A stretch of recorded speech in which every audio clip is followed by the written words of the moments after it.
The Pentateuch, presented by Elizabeth Campbell. The Pentateuch refers to the first 5 books of our Bible: Genesis, Exodus, Leviticus, Numbers, and Deuteronomy. These 5 books were written by Moses, and they tell the story of how God established relationship with humanity. And it all starts with the book of Genesis. Genesis is the first book of the Bible, and it actually means beginning. The book of Genesis covers everything from creation to the death of Joseph in Egypt. Some of those main themes of the book of Genesis include creation. It tells the story of how God created the world, the land and the sky, the plants and the animals, and even humanity, and he saw that his creation was good.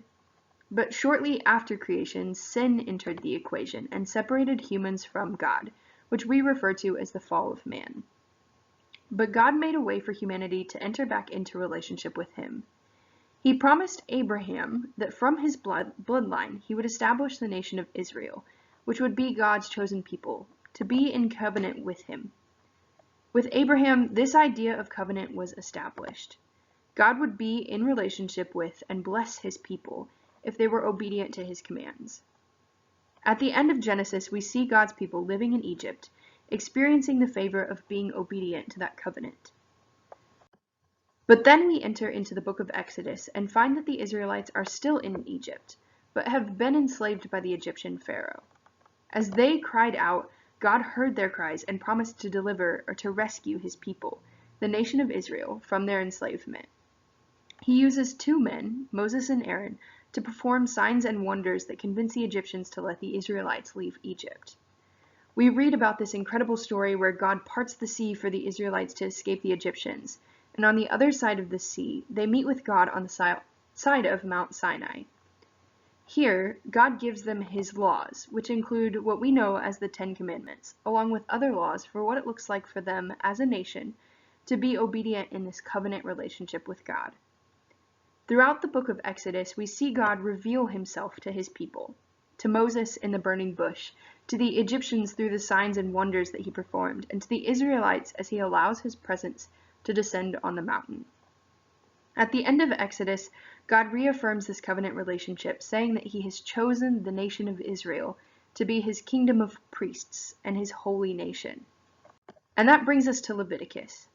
Leviticus is all about holiness. It's the laws and regulations that God set forth so that Israel could be his chosen people. God told the Israelites that they needed to be holy because he was holy. And that holiness, that obedience to all that God commanded them, was how the Israelites were able to live near God's presence. He gave them the law, or the Torah, by which they were to live. These laws included commands for the rituals, which were the sacrifices and celebrations that the Israelites were to practice.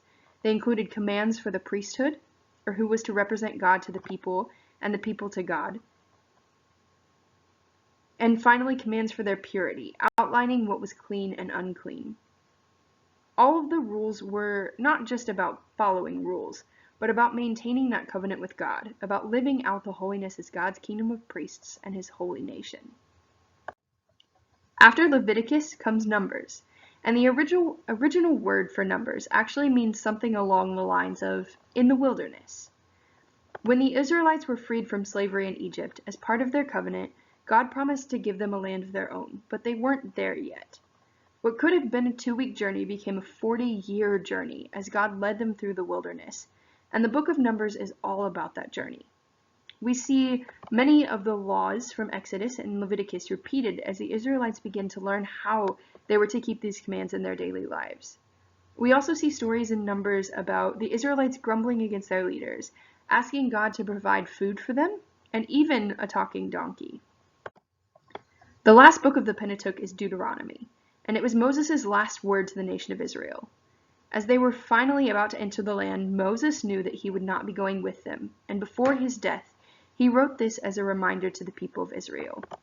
He reminded them of all that God had done to deliver them and bring them to this promised land, and reminded them of the terms of their covenant, that there were laws that God had commanded that they needed to follow in order for his blessings to fall upon them.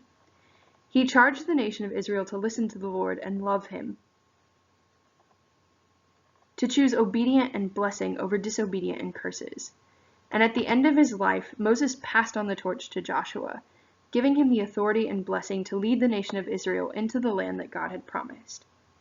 The Pentateuch tells us how the nation of Israel came to be, an origin story contained across 5 books, and throughout each of the narratives we see that God actively played a role in the formation and journey of the Israelites.